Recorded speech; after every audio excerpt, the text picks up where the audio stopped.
If you are new to Microsoft Loop, you might be wondering if you are using the wrong app.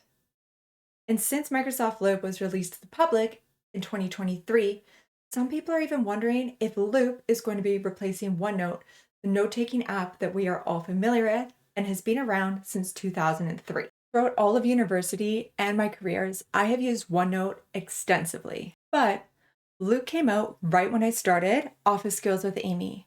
It is, in fact, my first ever YouTube video. And since then, I have exclusively used Loop. I'm not saying that one is better than the other. And in fact, when we look at the pros and cons of both apps, you will see that they are quite different, which is exactly what we are going to do in this video so that you can determine if you are using the wrong app. But first, let's do a side-by-side comparison and take a look at some of the similarities. So on the left, we have OneNote, which is the note-taking app, and it is divided into notebooks that are broken down into sections, and then those are divided into pages and subpages. On the right, we have Microsoft Loop, the collaborative app, and it is broken down into workspaces that are then divided into pages and subpages. So Loop is missing those sections. Is that a game changer? I'll let you decide. Both of these apps also have predefined templates. On OneNote, we have things like simple lecture notes, detailed lecture notes. Loop, we have project brief, team decision, and project planning, and so on. Now from these templates, we can see that 20-year age gap. But aside from these first impressions, let's now take a closer look at what sets these two apps apart. Let's first take a look at the top 8 features that set OneNote apart. Starting with number 1, which is the sticky design. And here we have some text that we can move to anywhere on the page, same as the images. Number 2 is the ability to insert a file printout, embed an Excel file. So here we have an Excel file that has been embedded into the OneNote page, or if we add a new page, then under the Insert tab, we can go File Printout and insert a printout of this PDF document. Now you have a PDF printout in your notebook, which leads us to tip number 3, the ability to extract text from PDF printouts or images. We right click on this page, then we'll options at the top here. So we can copy the text from the page of the printout, or we can copy the text from all of the pages. Once that's copied, we can click where we want to paste that text, Control V, and now we have that text extracted from that PDF printout that we can edit as needed. Number 4 is the Draw tab. So let's grab a pen, and I would absolutely love it if you could comment on this video and let me know what your favorite feature is within OneNote. The Drawing tab is great for taking notes with a stylus on a tablet or even marking up PDFs like we have here. And the great thing is that this text is also searchable from the search bar on the top right, or we can grab the select button, select this text, and then use the ink to text, turn it into beautiful text. Number 5 is tags, which are a great tool to help you organize your notes.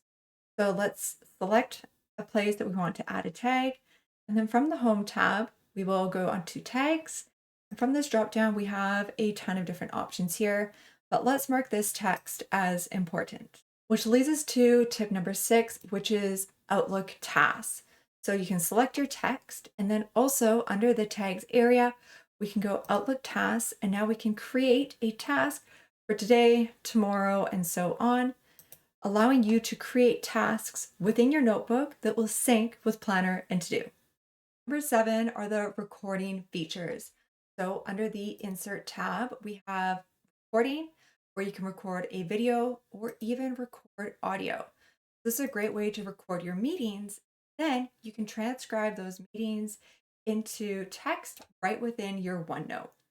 And number 8 are the export features. So if we go up to File, go Export, and here you have some options whether you want to export the page, the section, or the whole notebook.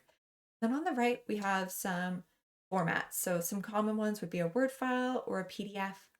The one that I really like is the ability to export it as a separate OneNote file. Now that we've taken a look at some of the pros to OneNote, I want to move on to some of the cons. And aside from the overall feel just being a little bit dated, there are three key things that I want to highlight here. Number one is the ease of sharing. So we can go up to the top right here, select share, and generate a link that we can then send to somebody in an email. They can click on the link, open up the OneNote file, and then edit it there. Now, this might seem like a normal procedure, but compared to Loop, I'm going to designate it as a con, and we'll see this full circle in just a moment. Number two is comments. And you might be wondering why I'm in Microsoft Teams. So to comment on our OneNote page, we need to open up our OneNote page within Teams, and then we can go to conversations. And hey, if you are enjoying this video, then it would really help me out if you could hit that like button. Now, the problem with this commenting area is that it's not associated to a specific area of your OneNote. So you're probably going to end up over explaining what you're talking about, what you're trying to collaborate on, and the whole process is just not fluid. Number three is sync delays. And I'm not going to be able to show this to you, but if you have used OneNote for a long time, then you have probably seen that little warning at the top saying that your notebook is not synced. And it happens when you use your notebook on different devices or with multiple team members, and you end up with multiple versions of the same page, which just causes a lot of issues. I haven't seen this in a while, so maybe Microsoft has resolved it, but I did feel that it was important to note here. Now that we've taken a look at the pros and the cons of OneNote, it's time for us to dive into Microsoft Loop. And aside from the overall nice modern feel, there are 8 key features that I want to designate as pros and share with you. Number one is the minimalistic design. You might be wondering, where is that ribbon that we are all familiar with? Well, if you select any text on your page, then you'll see a formatting menu appear. And if you right click, then you'll have some additional options. Additionally, you select anywhere in your page and press /, then these are all of the items that you can add to your page to help you organize your notes.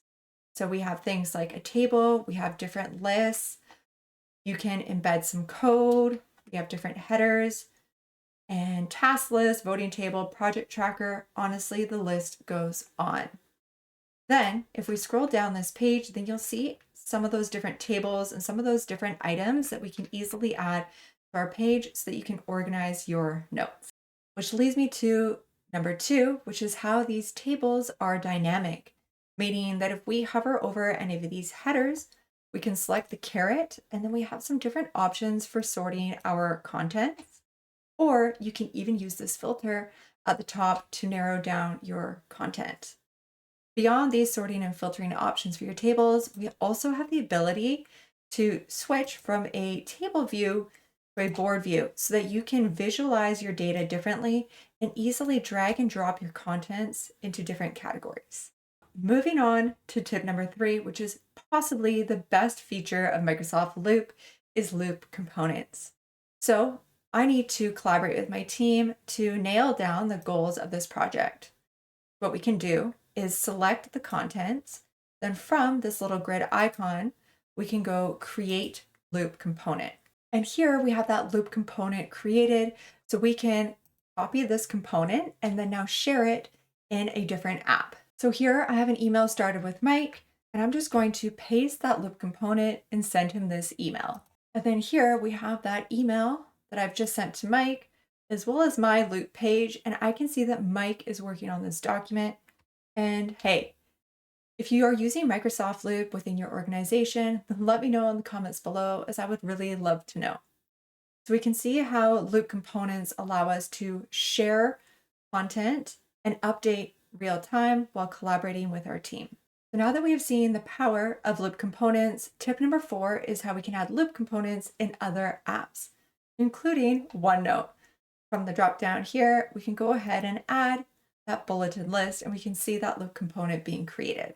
Loop components can also be added directly within emails in Outlook and even within Microsoft Teams, such as in a Teams chat. Number 5 is comments. So let's right click on this specific cell and go down to new comment.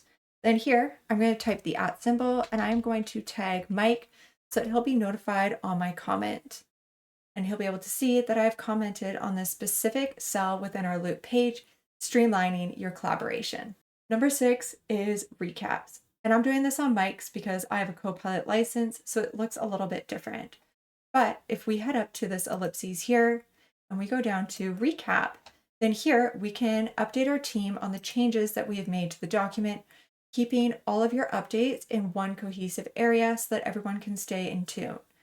Or if you have a Copilot license like me, then Copilot can do this recap for you automatically. Number 7 is collaborative meeting notes. And if you use Teams for meetings, then at the bottom of a meeting invite, you can add an agenda, which are Microsoft Loop meeting notes. And when you add tasks here at the bottom, then that is a task list that will sync with Planner or ToDo. Which leads us to number 8, which is integrations. And we just learned that these task list tasks integrate with Planner and ToDo. So your tasks will now sync across Microsoft Loop, Planner, and ToDo, harmonizing your tasks. Or we can press / and then at the bottom here, we just need to scroll down a little bit. We can also bring in a plan from Jira or Trello, or if your team uses Planner, then we can bring in a Planner plan and insert that into our Microsoft Loop page as well. As we can see, Microsoft Loop has a lot of really cool features, but there are also some limitations. Now, Microsoft has done a bunch of improvements to the app since it has been released, so we may see these improve in the future, but in the meantime, there are 3 key cons that I would like to highlight and share with you. Number 1 is limitations in export features. So if we go up to the ellipses here, then we can see that our only options are to either print or do a PDF export. So this is quite limiting when compared to all of those options that we had available to us within OneNote. Number 2 is that Loop is standalone from your other 365 groups. I thought it would be best to show you comparing OneNote within Microsoft Teams. So when we create a new team in Microsoft Teams, by default, a notebook is automatically created and it inherits the permissions from that Microsoft team. The exact same thing happens when you create a SharePoint site. So if your team uses SharePoint or Microsoft Teams, then this does mean that if you use Loop, you're going to have to designate separate permissions for each of your workspaces within Microsoft Loop. The final con to Microsoft Loop is that there are going to be some changes in access, taking effect on December 30th of 2024. This date has already been pushed back by Microsoft, so we will see if it holds true. But what's going to happen is that in order for you to create workspaces and add members to those workspaces, then you will need to have a business standard license. But anybody on your team that has the business basic license will still be able to access those workspaces and the Loop pages.